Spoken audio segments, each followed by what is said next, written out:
మొట్టమొదటగా తండ్రి అయినటువంటి దేవునికి తన ప్రియకుమారుడైన యేసుక్రీస్తు ద్వారా స్తుతులు స్తోత్రాలు చెల్లించుకుంటూ ఈ రాత్రికాల సమయంలో దేవుని వాక్యాన్ని వీక్షిస్తున్నటువంటి ప్రతి ఒక్కరు కూడా మన ప్రభువును ప్రియరక్షకుడైనటువంటి యేసుక్రీస్తు వారి నామంలో మీ అందరికీ వందనాలు తెలియజేస్తూ ఉన్నాను. అందరికీ వందనాలండి. ఈ రాత్రికాల సమయంలో కొద్దిసేపు దేవుని యొక్క వాక్యాన్ని మనం జ్ఞాపకం చేసుకుందండి. పరిశుద్ధ గ్రంథమైనటువంటి బైబిల్‌లో అనేకమైనటువంటి సంగతులు వ్రాయబడ్డాయి. అయితే వాటిలో నుంచి కొన్ని విషయాలు ఈ రాత్రి మనం జ్ఞాపకం చేసుకున్నట్లయితే, జాగ్రత్త అనే అంశాన్ని నేను మీ ఎదుటకు తెస్తూ ఉన్నాను. అయితే మనం చాలా సార్లు ఈ మాటలు ఎక్కువగా ఉపయోగిస్తూ ఉంటాము. జాగ్రత్త అనే మాటను చాలాసార్లు మనం ఉపయోగిస్తూ ఉంటాం. మనకు జాగ్రత్త అనేది ఆత్మ సంబంధమైనటువంటి విషయాల్లో జాగ్రత్త కలిగి ఉండాలి. అలాగే భౌతిక సంబంధమైనటువంటి విషయాల్లో మనము జాగ్రత్త కలిగి ఉండాలి. కొందరు వారికున్న స్థలం విషయంలో జాగ్రత్త ఉంటారు. వారికున్నటువంటి బంగారం విషయంలో జాగ్రత్త కలిగి ఉంటారు. ఆరోగ్య విషయంలో జాగ్రత్త కలిగి ఉంటారు. కుటుంబ విషయంలో జాగ్రత్త కలిగి ఉంటారు. ఆస్తి విషయంలో జాగ్రత్త కలిగి ఉంటారు. డబ్బుల విషయంలో జాగ్రత్త కలిగి ఉంటారు. అయితే ఆత్మ సంబంధంగా ఇప్పటివరకు చెప్పినటువంటి ఈ మాటలు భౌతిక సంబంధమైనటువంటి జాగ్రత్తల గురించే మనము చెప్పుకొని ఉన్నాము. అయితే పరిశుద్ధ గ్రంథమైనటువంటి బైబిల్‌లో చూచినట్లయితే మనము ఏ మనము ఏ విషయాల్లో జాగ్రత్త కలిగి ఉండాలి అని గమనించినట్లయితే, దేవుని వాక్యము తండ్రి అయినటువంటి దేవుడు మనము ఏ విషయాల్లో జాగ్రత్త కలిగి ఉండాలని దేవుడు మనకు తెలియజేస్తూ ఉన్నాడని లేఖనాల్లో మనం చూచినట్లయితే, కొన్ని విషయాలు మనం జ్ఞాపకం చేసుకున్నట్లయితే, మొట్టమొదటగా ప్రసంగి గ్రంథము 5వ అధ్యాయము 1వ వచనంలో దేవుని వాక్యము ఈ విధముగా మనకు సెలవిస్తూ ఉంది. నీవు దేవుని మందిరమునకు పోవునప్పుడు నీ ప్రవర్తన జాగ్రత్తగా చూచుకొనుము. బుద్ధిహీనులు అర్పించినట్లుగా బలి అర్పించుట కంటే సమీపించి ఆలకించుట శ్రేష్టము. వారు తెలియకే దుర్మార్గపు పనులు చేయుదురు అని దేవుని వాక్యం సెలవిస్తుంది. మొట్టమొదటగా మనం గమనించినట్లయితే, మనము దేవుని మందిరమునకు పోవునప్పుడు మన ప్రవర్తన చాలా జాగ్రత్తగా చూచుకొనాలి. ఒకవేళ మనకు దేవుని మందిరములో మనకు పాట పాడే అవకాశం వస్తూ ఉందేమో, అనగా కీర్తనలు పాడే అవకాశం రావచ్చు, ప్రార్థన చేసేటటువంటి అవకాశం రావచ్చు, వాక్యం చదివేటటువంటి అవకాశం రావచ్చు, పరిచర్య చేసేటటువంటి అవకాశం రావచ్చు. ఇంకా ఆ దేవుని మందిరములో ఏ అవకాశం అయితే మనకు ఇవ్వబడుచు ఉందో ఆ పనులు జరిగించడానికి మనము ప్రార్థనాపూర్వకంగా సిద్ధపడి దైవ భయంతో దైవభక్తితో మనం చేయాలి. ఒకవేళ మనము మంచి ప్రవర్తన కలిగి మనము పాలు పంపులు పొందకపోతే, మనం జరిగించినటువంటి పనులను బట్టి, మనం జరిగించినటువంటి క్రియలను బట్టి దేవునికి మన ద్వారా అవమానం కలుగుస్తుంది. దేవునికి మన ద్వారా మహిమ రాదు.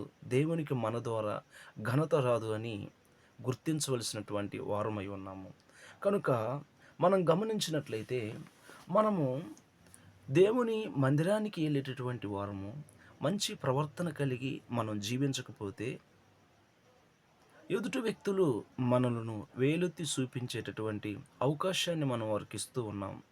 ఇదిగో ఏమా లేదా ఇతను ప్రార్థనకు వెళుతారు, వాక్యం చదువుతారు, కీర్తనలు పాడుతారు, దేవుని వాక్యాన్ని బోధిస్తారు. కానీ వీళ్ళ ప్రవర్తన విషయంలో ఏమాత్రం కూడా సరిగ్గా ఉండడం లేదు. వీరికంటే దేవుని మందిరానికి వెళ్ళనటువంటి వారే మంచివారు అని తోటి వ్యక్తులకు మన ప్రవర్తన ద్వారా మనం అవకాశాన్ని కలిగించే వారముగా మనం ఉండొద్దు. మొట్టమొదటిగా ఏ విషయాల్లో మనం జాగ్రత్త కలిగి ఉండాలంటే, దేవుని వాక్యం సెలవిస్తుంది, నీవు దేవుని మందిరమునకు పోవునప్పుడు నీ ప్రవర్తన జాగ్రత్తగా చూసుకొనుము. బుద్ధిహీనులు అర్పించినట్లుగా బలి అర్పించుట కంటే సమీపించి ఆలకించుట శ్రేష్టము. వారు తెలియకే దుర్మార్గపు పనులు చేదురు. అంటే బుద్ధిహీనులు కూడా దేవునికి బలులు అర్పిస్తూ ఉన్నారు. అంటే బుద్ధిహీనులు, అంటే బుద్ధి లేనటువంటి వారు కూడా దేవునికి బలులు అర్పిస్తూ ఉంటారు. కానీ వారు దేవునికి బలులు అర్పిస్తూ ఉంటారు.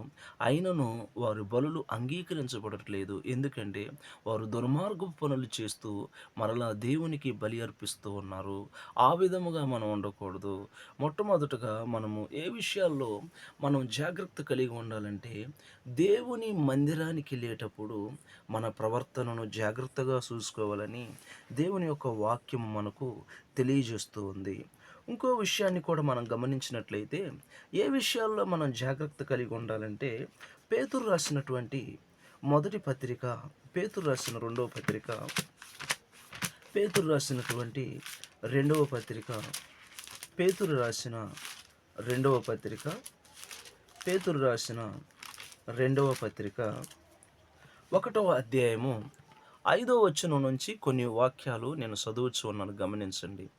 ఆ హేతువు చేతనే మీ మట్టుకు మీరు పూర్ణ జాగ్రత్త గలవారై, మీ విశ్వాసమందు సద్గుణమును, సద్గుణమునందు ఆశ జ్ఞానమును, జ్ఞానమునందు ఆశా నిగ్రహమును, ఆశా నిగ్రహమునందు సహనమును, సహనమునందు భక్తిని, భక్తి యందు సహోదర ప్రేమను, సహోదర ప్రేమియందు దయను అమర్చుకునడి. ఇవి మీకు కలిగి విస్తరించిన యెడల అవి మన ప్రభు అయిన యేసుక్రీస్తును గూర్చిన అనుభవ జ్ఞాన విషయములోను మిమ్మల్ని సోమరులైనను నిష్ఫలులైనను కాకుండా చేయును. కనుక ప్రియమైనటువంటి దేవుని బిడ్డలారా, ఈ రాత్రికాల సమయంలో మనం గమనించినట్లయితే, ఆ హేతువు చేతనే మీ మట్టుకు మీరు పూర్ణ జాగ్రత్త గలవారై, మనము పూర్ణ జాగ్రత్త గలవారై ఏం ధరించుకోవాలి? మనము ఏం ధరించుకోవాలంటే, విశ్వాసమందు సద్గుణమును, అంటే మంచి గుణాన్ని ధరించుకోవాలి. సద్గుణమునందు జ్ఞానమును, అంటే మంచి గుణమునందు జ్ఞానాన్ని కలిగి ధరించుకోవాలి. జ్ఞానమునందు ఆశా నిగ్రహమును ధరించుకోవాలి. ఆశా నిగ్రహమునందు సహనమును ధరించుకోవాలి. సహనమునందు భక్తిని ధరించుకోవాలి. భక్తి యందు సహోదర ప్రేమను ధరించుకోవాలి. సహోదర ప్రేమయందు దయను అమర్చుకునడి.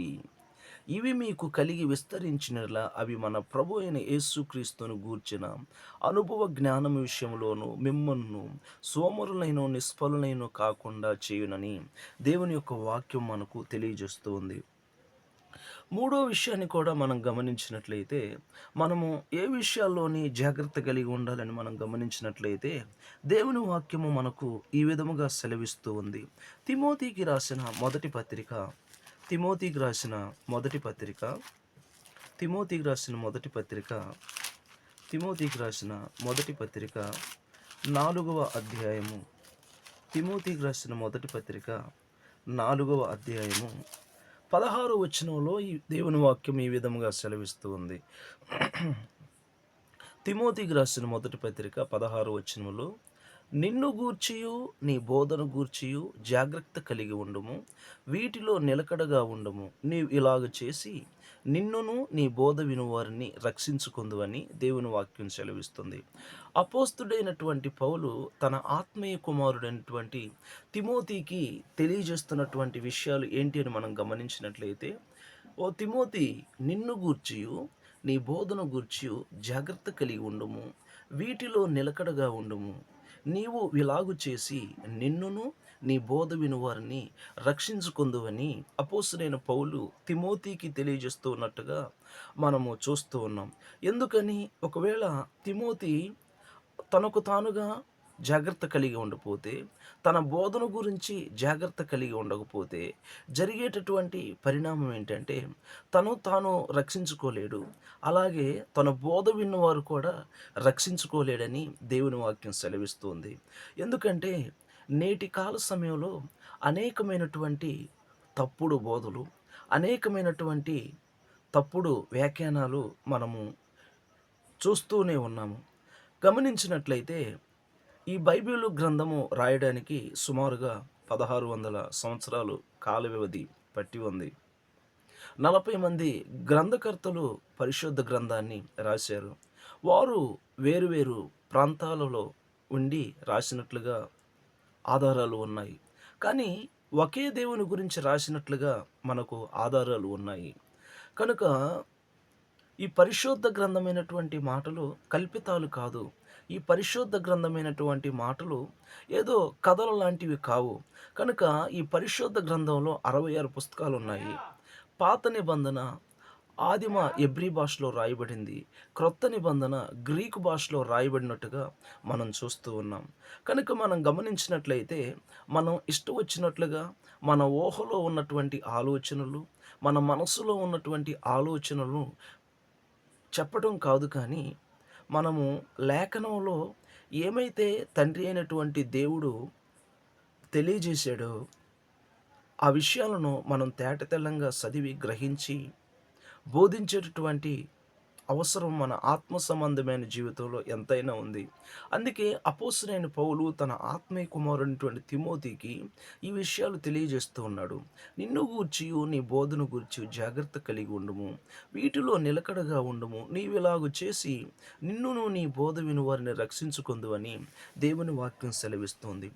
ఉదాహరణకు మనం గమనించినట్లయితే, ఒకవేళ తప్పుడు బోధను మనం చేస్తే, దేవుడు చెప్పనటువంటి విషయాలు మనం బోధిస్తే, మనకిష్టం వచ్చినట్లుగా మనము బోధిస్తే కలిగేటటువంటి పరిణామం ఏంటి అని మనం గమనించినట్లయితే, పేతురు రాసినటువంటి రెండవ పత్రిక పేతురు రాసినటువంటి రెండవ పత్రిక పేతురు రాసిన రెండవ పత్రిక పేతురు రాసిన రెండవ పత్రిక 1వ అధ్యాయము 1-3 వచనాల్లో గమనించినట్లయితే, మరియు అబద్ధ ప్రవక్తలు ప్రజలలో ఉండిరి, అటువలనే మీలోనూ అబద్ధ బోధకులుందురు, వీరు తమ్మును కొనిన ప్రభువును కూడా విసర్జించుచు.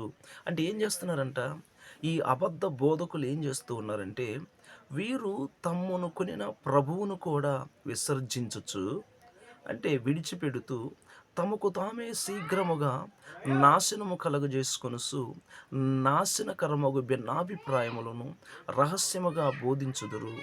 మరియు అనేకులు వారి పోకిరి శ్రేష్టలను అనుసరించి నడుతురు. వీరిని బట్టి సత్య మార్గము దూషింపబడును.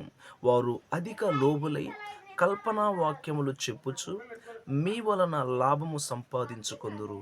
వారికి పూర్వము నుండి విధింపబడిన తీర్పు ఆలస్యము చేయదు, వారి నాశనము కునికి నిద్రకపోదు.